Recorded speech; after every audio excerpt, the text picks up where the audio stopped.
Welcome to the deep dive. I'm so glad you could join us today because the topic we're exploring it feels like it belongs in a sci-fi blockbuster. Yeah, it really does. But it is happening right now out in the real world. Our mission today is to explore a massive, profound shift in how conflicts are fought. We're going to look at how artificial intelligence is radically compressing the speed of military decision making, Right. creating this phenomenon that the research is actually calling war at the speed of thought.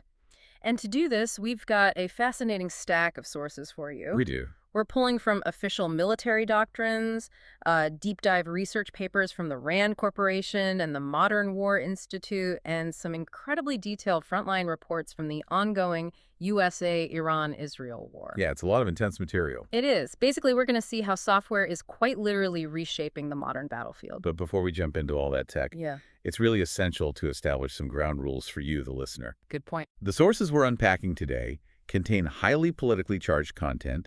They detail very sensitive, real-world events, specifically regarding the U.S.-Iran-Israel conflict, as well as specific policy directives and actions taken by the Trump administration. Right. I want to be exceptionally clear right out of the gate. We are absolutely not taking any political sides here. Exactly. We aren't endorsing any of the viewpoints, the policies, or the military actions described in these texts. Not at all. Our sole objective for this deep dive is to impartially and objectively unpack the factual events, the underlying technologies, and the strategic concepts exactly as they are presented in the source material. We're just here to understand the mechanics of what is happening on the ground, not to judge the politics behind it. Okay, let's unpack this by starting with how things used to be. Because to understand how crazy fast AI is making things, we have to look at the traditional pace of military planning. Right. For a long time, this was completely constrained by the baseline speed of human cognition, right? Exactly. The standard framework for the U.S. Army, for example, is something called the Military Decision-Making Process, or MDMP. MDMP. Yeah, a very analog, highly time-intensive, seven-step framework. So we're talking about a lot of people sitting around folding tables in a tent, pointing at physical maps. Pretty much. Acetate overlays, grease pencils, making manual estimates, calculating logistics by hand, debating courses of action. Wow. I mean, it works, and it's been proven, but it is incredibly slow. Yeah. And in combat, speed is quite literally the difference between winning and losing. Which brings us to another famous framework in the sources, the ODA loop. Right, the ODA loop. That was created by Air Force Colonel John Boyd, wasn't it? It was. He developed it after analyzing fighter jet dogfights in the Korean War. He was looking at engagements between American F-86s and Soviet-built MiGs. Okay. Now, on paper, the MiGs were actually more maneuverable. They could climb faster and turn tighter. But the American pilots were consistently winning. Which doesn't really make sense if the other plane is objectively better. So what did Boyd figure out? He figured out it was largely because the American F-86 had a wider glass bubble canopy. A canopy, so just better visibility. Exactly. It gave the pilot significantly better visibility.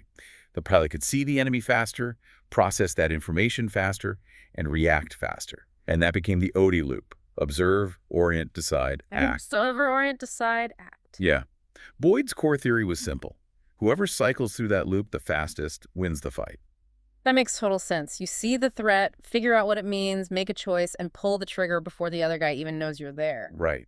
And what's fascinating here is that the ODE loop has fundamentally remained a human-centric process for decades. Because it's a person doing the loop. Exactly. You observe with your eyes or a radar screen, orient with your brain, decide using your human judgment, and act with your hands.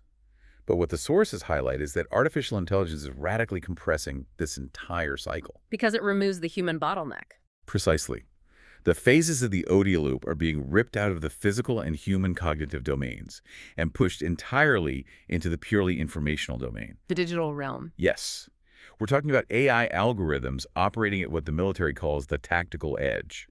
So instead of a human analyst taking 3 hours to interpret a blurry satellite photo, AI algorithms are processing massive continuous streams of data instantly. Just boom, done. Yeah, they're projecting enemy movements, calculating complex supply needs, and suggesting targets in fractions of a second.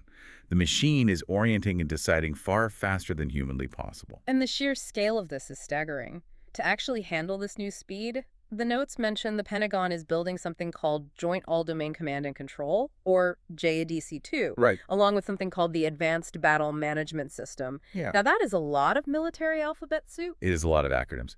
But if we connect this to the bigger picture, the best way to understand JADC2 is through an analogy provided right in the Air University source material. Okay. Think of the ride-sharing app Uber. Uber. Okay, I use Uber all the time. How does that apply to missiles? Think about what happens when you open the app. The algorithm doesn't just call the car geographically closest to you. Right, it checks traffic. Exactly. Yeah. In a split second, it analyzes local traffic patterns, driver ratings, distance, and optimal routes to match you with the absolute best driver in real time. JADC2 is designed to act as the Uber for weapons. That is a wild image. The Uber for weapons. It is. It uses AI to instantly take an identified target and match it to the most optimal available weapon to strike it. It completely ignores traditional boundaries, What do you mean by boundaries? like branch distinctions. It doesn't matter if the sensor that spotted the target is an Air Force drone, and the best weapon to hit it is a missile sitting on a Navy destroyer 50 miles away. Oh, wow. The algorithm matches the target to the shooter instantly, across all branches and all domains of warfare, completely bypassing those old, slow, siloed chains of command. That brings us from the theory into a very real, very intense case study from our sources. Operation Epic Fury. The sources also note this is known in Israel as Operation Roaring Lion. This was the operation that resulted in the assassination of Iran's supreme leader, Ayatollah Ali Khamenei, in the Shamiran district of Tehran. Yeah. And the sources emphasize that this was absolutely not a traditional military bombing. We aren't talking about squadrons of heavy bombers carpet bombing a neighborhood. No, not at all. This was a surgical strike entirely dominated by AI. The reports actually refer to this as software-defined geopolitics. Software-defined geopolitics. Yeah, it was a kill chain built almost entirely out of code. But the sources also point out a massive hurdle here. Executing a software-defined strike requires an immense amount of data, right? It needs constant connectivity. Constant. And Iran obviously knew this, which is why, before the strike, they initiated a total terrestrial internet blackout. They completely cut the cords. Yes, they did. They also activated heavy Russian-made Kalinka jamming systems to blind any incoming U.S. sensors. It was a total electromagnetic blockade. So the question is, how do you get data through that? To defeat it, the sources detail how U.S. Special Forces deployed on the ground used a tiny 2-foot square terminal called the UAT-222. A 2-foot terminal? That sounds like a bulky laptop. Basically. But this terminal connected directly to SpaceX's Starshield network. Starshield. Now, we all know Starlink, the commercial satellite internet. Starshield is the highly classified, hardened military version of that constellation, made up of about 480 satellites. And it uses laser inter-satellite connections to transmit data at a staggering 200 gigabits per second. Wait, they're shooting data via lasers between satellites in space? Exactly. The Central Command logs referred to this unbreakable link as digital oxygen. Digital oxygen. That's a great term. It allowed the U.S. forces to completely penetrate the jamming smoke and stream petabytes of high-resolution targeting data in mere seconds. Here's where it gets really interesting, because the tech stack operating on that digital oxygen sounds like pure science fiction. The sources mentioned they were using something called Palantir's Gotham 5 platform, relying on a system called ontology. What does that actually do on the ground? Think of it as the ultimate battlefield translator. An ontology system takes all the messy, chaotic data of a war zone, intercepted phone calls, drone feeds, radar blips, local weather. So fire hose of information. Yeah, and it converts it into one unified common operating picture.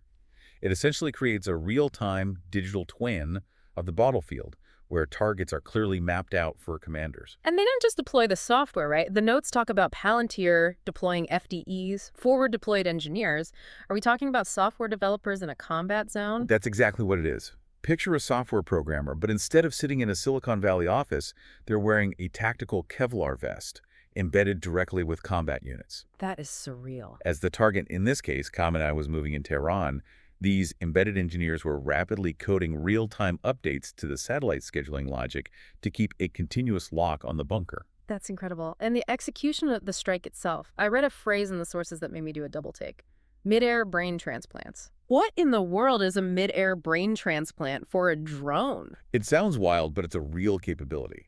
The strike relied on cooperative combat aircraft. Which are? Essentially highly advanced drone swarms developed by defense tech companies Endural and Shield AI. They use a modular standard called the AGRA architecture. Because of this, these drones can actually swap their AI operating systems while they're mid-flight. So they literally change how they think while they're flying. Precisely. For example, to penetrate the heavily jammed, GPS-denied airspace over Tehran, the drones flew in using Shield AI's HiveMind software. Hive mind. That specific software allows them to navigate autonomously without needing any satellite guidance. Then, once they safely reached the target area, they seamlessly uninstalled that software and switched over to Andural's Lattice software to execute the final coordinated target lock. Unbelievable. And the troops on the ground were tapped right into this matrix. The special forces were wearing what the sources call Eagle Eye headsets. These are mixed reality headsets co-developed by Endural and Meta. It's not just fancy night vision. The troops look through these visors and see the data from that lattice network projected right into their field of vision. It's crazy. The sources say they can see the skeletal postures of enemies hidden behind concrete walls, and they have live drone feeds streaming right into the corner of their eyes. It's a level of battlefield awareness that is almost hard to comprehend. But while the physical execution was incredibly advanced, the intelligence gathering leading up to the strike raises profound questions about the role of AI in these life-or-death situations. Yeah. The sources extensively highlight the role of Anthropic's Claude AI during Operation Epic Fury. Now, to be clear, Claude didn't independently pull the trigger or fly the drones, right? Right, Claude didn't pull a trigger. However, it was used to synthesize petabytes of unstructured, intercepted Persian communications. Just reading through millions of texts and calls. Exactly. Analysts essentially asked the AI to predict commonize most likely escape routes based on incredibly complex game-theoretic modeling. And Claude provided the optimized interception charts. And this exact use of commercial AI triggered a massive political clash here in the U.S., which the sources document in detail. They do. Again, just impartially reporting the facts of the event here. U.S. President Donald Trump issued a federal ban on Anthropic's technology. He stated on Truth Social, "We don't need it, we don't want it, and will not do business with them again." But the sources also point out what happened next. Despite this direct public order from the commander-in-chief, military commanders on the ground utilized a 6-month transition window to actually keep Claude active during the Epic Fury strike. Because it was too integrated. Exactly. The justification documented in the reports was that the AI was already too deeply embedded in classified mission workflows. They argued it couldn't simply be turned off without jeopardizing the entire operation. It's a stark illustration of the growing friction between civilian political leadership and the military's rapid integration of commercial tech. And that friction really comes into focus when the sources dig into the tactical algorithms developed by the Israel Defense Forces, which the U.S. military drew upon for these operations. The reports actually refer to this suite of tools as a mass assassination factory. Yeah, that phrasing is heavy. We're looking at 3 distinct algorithmic tools detailed in the reports. First is the gospel. This is an AI that recommends buildings and structures as targets at a staggering rate of about 100 per day. 100 a day. Just for context, the research noted human analysts historically managed, maybe 50 targets in an entire year? Exactly. The speed is completely unprecedented. Second is a system called Lavender. This AI scored millions of citizens based on data points, social networks, movement patterns, call records, and eventually tagged 37,000 specific individuals as suspected targets. 37,000. And the third system has a name that honestly made me stop reading for a second. It's chillingly named, Where's Daddy? What exactly does that algorithm do? According to the reports, instead of tracking military vehicles or bases, this algorithm specifically tracks targeted individuals to their family homes. To their homes? The operational logic outlined in the doctrine was to strike these individuals when they were at home, treating the resulting civilian casualties, their families and neighbors, as acceptable collateral damage within the parameters of the operation. And the detail that really highlights the sheer speed of all this, what they call war at the speed of thought, is how long humans took to authorize these strikes. The reports note that human commanders sometimes spent a mere 20 seconds reviewing an AI's target recommendation. Just 20 seconds. 20 seconds. Barely enough time to look at the screen and confirm that the target was male before authorizing a lethal strike. It's wild to think about. It is. And this raises an important question. What happens when humans begin to blindly trust the machine? Because of this speed, the sources introduce a concept called the battlefield singularity. Battlefield singularity. That sounds ominous. It's the theoretical point where the pace of war completely eclipses human decision-making speed. When algorithms are generating targets, crunching data, and executing strikes in mere seconds, human cognition actually becomes a bottleneck. Right. The immense danger the experts warn about is the potential for flash wars. Flesh wars. These are conflicts that ignite and escalate out of control through autonomous machine-to-machine interactions before human leaders even realize a crisis has begun. We lose the ability to de-escalate because the escalation happens at the speed of light. So what does this all mean? It points to a deep psychological vulnerability called automation bias. This is what happens when humans surrender their own judgment and defer to the machine even when their training tells them something is wrong. Yeah. The sources give us a few stark historical examples of this. Back in 2003, operators of the Patriot missile defense system shot down 2 friendly aircraft during the Iraq War.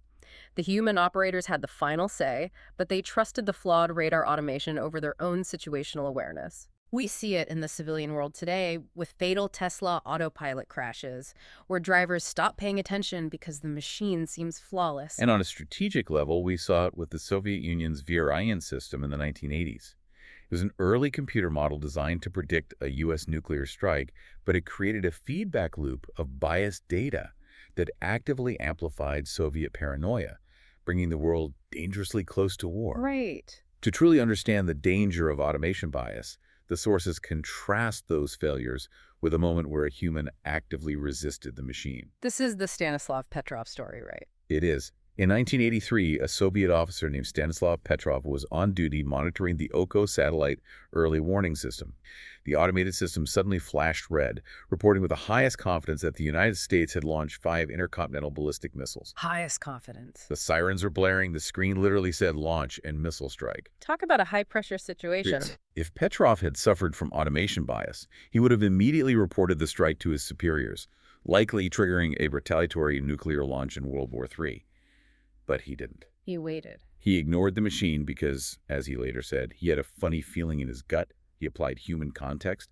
He knew a first strike of only 5 missiles made absolutely no strategic sense.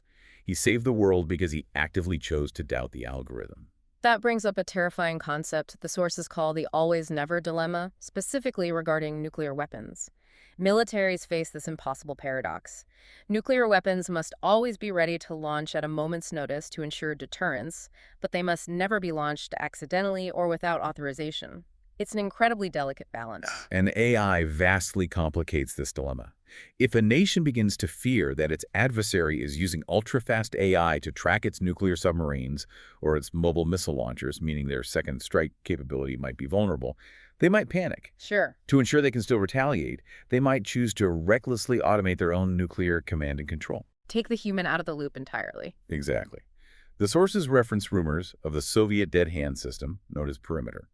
It was designed to automatically launch nukes if sensors detected explosions and human communications were severed. If nations rush to automate their arsenals because they fear falling behind in this AI arms race, they drastically increase the risk of an accidental doomsday caused by a sensor glitch or a hallucinating algorithm. It's a lot to take in, isn't it? As we wrap up this deep dive, I want to bring this all back to you. The picture painted by these sources is intense. AI can process petabytes of data in seconds. It can fly drone swarms through jammed airspace, and it can recommend targets with terrifying efficiency. Yeah. But what the research ultimately stresses is that AI is just a tool. It's the sidekick, not the superhero. True learning, true strategic command, and true moral judgment still require the painful, deliberate process of human critical thinking. An algorithm doesn't have a funny feeling in its gut. Sharp minds must lead the machines, not blindly follow them. The sources leave us with a brilliant framework to conceptualize this, called the 3 clocks of war.